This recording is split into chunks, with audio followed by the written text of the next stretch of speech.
Hello, आज मैं बताऊंगा कि जो कॉमन मिस्टेक स्टूडेंट्स करते हैं जब कोई क्वेश्चन पेपर अटैम्प्ट करना होता है, तो जब क्वेश्चन पेपर की आंसरिंग करनी होती है तो जो कॉमन मिस्टेक्स स्टूडेंट करते हैं वो क्या होती हैं।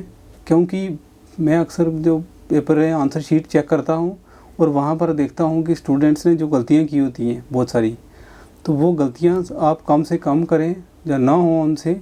उसके लिए मैंने कुछ जो हैं जो एक्सपीरियंस के हिसाब से टिप्स निकाले हैं और क्या टिप्स होने चाहिए वो मैं आपके साथ शेयर कर रहा हूँ इस वीडियो में, तो आप ध्यान से सुने।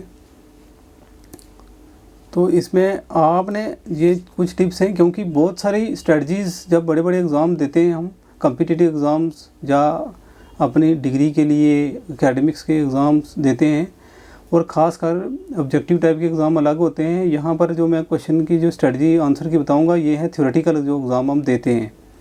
तो इसमें बहुत सारे टिप्स आपको मिलेंगे और देखते हैं। मैंने जो टिप्स कुछ निकाले हैं वो वाले हैं जो मैं पेपर चेक करता हूँ, जो और स्टूडेंट कॉमन जो मिस्टेक्स करते हैं उसके हिसाब से हैं।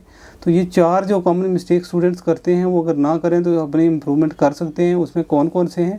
पहला है रीड द इंस्ट्रक्शंस केयरफुली, कि जब पेपर अटैम्प्ट करना है तो उससे पहले जो इंस्ट्रक्शंस पेपर में दी होंगी ये क्वेश्चन पेपर पर, उसको केयरफुली करना चाहिए।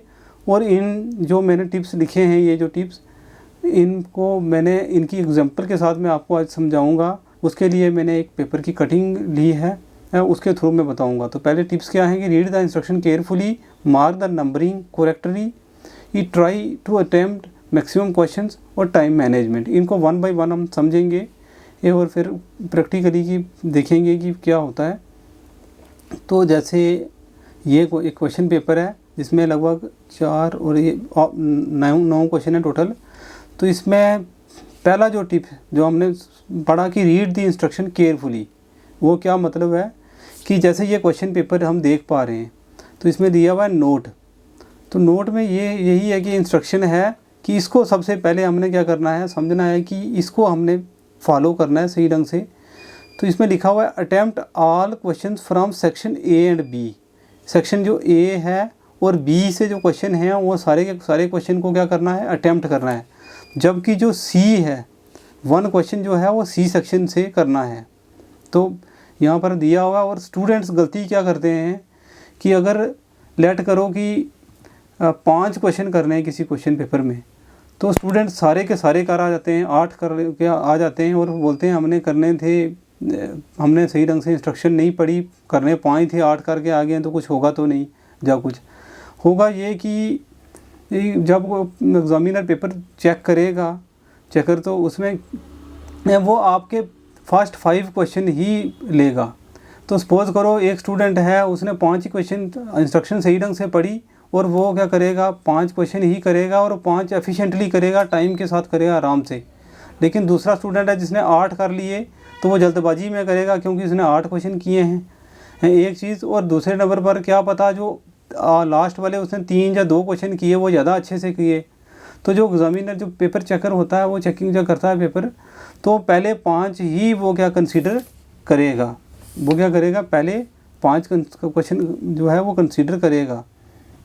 तो इसमें फिर आपने क्या करना होता है, ये ध्यान देना होता है कि जो इंस्ट्रक्शन है उसको सही ढंग से फॉलो करना होता है। कि अगर 5 क्वेश्चन करने हैं ऊपर लिखा होगा तो उतना ही करने हैं, 4 करने हैं तो 4 ही। जैसे यहाँ पर है लिखा हुआ है कि सेक्शन ए से सारे क्वेश्चन करने हैं, तो सेक्शन ए में हम देख पा रहे हैं कि 3 क्वेश्चन हैं, तो सारे के सारे ये हमने करने हैं। 3 क्वेश्चन है, फर्स्ट सेकंड और थर्ड।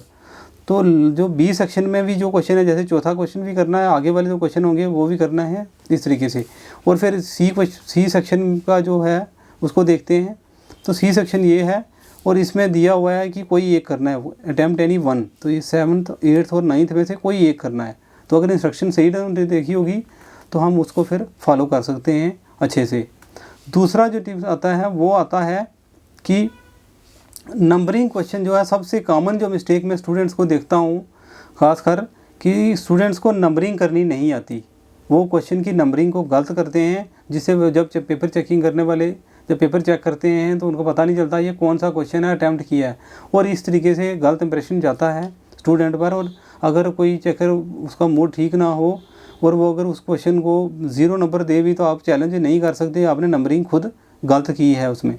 तो ये चीज़ भी आपने ध्यान रखना है। इसमें एग्जांपल के हिसाब से ये है कि जैसे मैं समझाऊंगा कि इसमें कि अगर सपोज़ करो पहला क्वेश्चन या दूसरा या तीसरा क्वेश्चन है सेक्शन ए से ही, स्टूडेंट नहीं करना चाहता या उसको अच्छे से नहीं आते और वो क्वेश्चन नंबर 4 को पहले अटैम्प्ट करना चाहता है, तो स्टूडेंट क्वेश्चन 4 अटैम्प्ट करे, उसमें कोई प्रॉब्लम नहीं है, क्वेश्चन 4 नंबर करे। लेकिन क्वेश्चन स्टूडेंट क्या करते हैं, वहाँ पर नंबरिंग भी 4 ही डालनी है, क्वेश्चन नंबर 4 डालना है, ऐसे लिखना है और फिर आंसर डालना है। क्योंकि अगर पहला क्वेश्चन नंबर 4 लिया स्टूडेंट ने पेपर का, तो जो क्वेश्चन पेपर पर नंबरिंग होगी वही डालनी है, अपने से नंबरिंग नहीं डालनी। स्टूडेंट ये कॉमन मिस्टेक करते हैं कि देखते हैं कि भाई हम तो चौथे नंबर वाले क्वेश्चन को पहले कर रहे हैं तो क्वेश्चन नंबर 1 डाल देते हैं। तो अगर क्वेश्चन नंबर 1 डाला होता तो ये क्या है, गलत स्ट्रेटजी है। जो क्वेश्चन की नंबरिंग होगी उसको हम चेंज नहीं कर सकते, वो वही रखनी होती है। तो क्वेश्चन राइट वे क्या है कि क्वेश्चन नंबर 4 ही डालना है और फिर आंसर देना है, वहाँ स्टूडेंट को अटैम्प्ट करना है। तो इसमें स्टूडेंट को क्या करना होता है, एक चीज़ और करनी होती है कि स्टूडेंट क्वेश्चन का नंबर डाल दे। जैसे क्वेश्चन नंबर मैंने बताया कि क्वेश्चन नंबर 4 डाले, लेकिन उसके साथ कई स्टूडेंट क्या करते हैं, पूरा क्वेश्चन भी लिख देते हैं। वो लिखने की ज़रूरत नहीं होती, क्योंकि जो चेकर होता है वो क्या उसके पास आंसर की जो होता है वो होता है, उनके पास पूरा क्वेश्चन पेपर होता है, सारा कुछ होता है उनके पास अवेलेबल होता है। उन्होंने देखता होता है कि क्वेश्चन नंबर 4 क्या है, वो देख सकते हैं वहाँ से।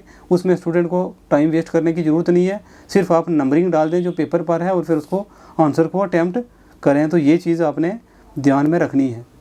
तीसरा जो टिप है वो क्या है, टिप्स में जो आता है कि ये try to attempt maximum questions, मतलब कि सारे लगभग क्वेश्चन, अगर 5 क्वेश्चन है किसी क्वेश्चन पेपर में और अगर आपको 5 के 5 आते हैं तो आपको ट्राई करनी चाहिए कि सारे अटैम्प्ट हो जाएं। और अगर 4 आते हैं और 5वां थोड़ा भी आता है तो आपको कर लेना चाहिए, क्योंकि सपोज़ करो 5 क्वेश्चन है और पर क्वेश्चन जो है वो 10 नंबर का है, तो 50 नंबर का पेपर हुआ और 50 में से अगर आप 5 के 5 करते हो तो आपको 50 में से नंबर देने हैं। तो 50 में से 40 भी आ सकते हैं, 35 भी आ सकते हैं, 45 भी आ सकते हैं आपके। लेकिन अगर आप करते ही 4 क्वेश्चन हो तो 40 नंबर से देने हैं। अगर आप क्वेश्चन 3 ही करते हो, बहुत अच्छे करते हो, आप पेपर बहुत अच्छा करते हो, लेकिन फिर क्या होगा कि वो 3 ही क्वेश्चन करते हो तो क्या पता 10 नंबर का क्वेश्चन है तो आपको 10 में से 9 मिले तो 27 ही बनेंगे, 35-40 नहीं बन सकते, क्योंकि 30 में से नंबर तब देने हैं। तो कोशिश आपने करनी है कि मैक्सिमम क्वेश्चन अटैम्प्ट कर पाओ। और उसमें भी आपने ये देखना है कि भाई आपने तुक्के नहीं मारने, झूठ मतलब जो नहीं लिखना है, कंटेंट आपका सही होना चाहिए। कई स्टूडेंट बोलते हैं कि सर हमने क्वेश्चन किया तो उसमें ये चीज़ है कि पेज भरने हैं, तो पेज नहीं भरने हैं, कंटेंट है। जैसे किसी को हम अपना नाम पूछते हैं कि आपका नाम क्या है, तो नाम ही बताना है, उसमें रोल नंबर या क्लास नहीं बतानी है। टू द पॉइंट जो है वो आंसर देना है, अपने कंटेंट से ही होना चाहिए, जो पूछा है वो टू द पॉइंट होना चाहिए, तब आपको मार्क्स मिलते हैं और इंप्रेशन भी अच्छा जाता है। चौथा जो टिप्स आते हैं वो आता है टाइम मैनेजमेंट का। तो सबसे इम्पॉर्टेंट ये भी एक जो एग्जामिनेशन पॉइंट व्यू से है कि टाइम मैनेजमेंट भी आपको आनी चाहिए। क्या पता कि आप 5 क्वेश्चन अगर आए हैं तो आपने 3 क्वेश्चन में ही सारा टाइम वेस्ट कर दिया और आपके 2 क्वेश्चन रह गए, अगर तो या फिर 3 क्वेश्चन कर दिए या 4 कर दिए तो लास्ट वाले जो हैं अच्छे से आता भी था तो आप उसको सही ढंग से नहीं कर पाए। तो इसलिए आपने ये प्रैक्टिस करनी होती है, पहले से ही घर में पेपर तैयारी करें जब, तो फिर एक क्वेश्चन पेपर लें पुराना और उसको अटैम्प्ट करने की कोशिश करें। प्रैक्टिस करके आप इसको इम्प्रूव कर सकते हैं, ताकि सारे क्वेश्चन में बराबर टाइम मिले और सारे के सारे क्वेश्चन आप अटैम्प्ट कर पाओ। तो टाइम मैनेजमेंट भी एक इम्पॉर्टेंट चीज़ होती है एग्ज़ाम के पॉइंट ऑफ व्यू से। तो this is all about today's lecture की जो वीडियो बनाया है, ये कि आपको कुछ एग्ज़ामिनेशन के टिप्स के लिए, तो ये आपने ध्यान रखना है। Thank you.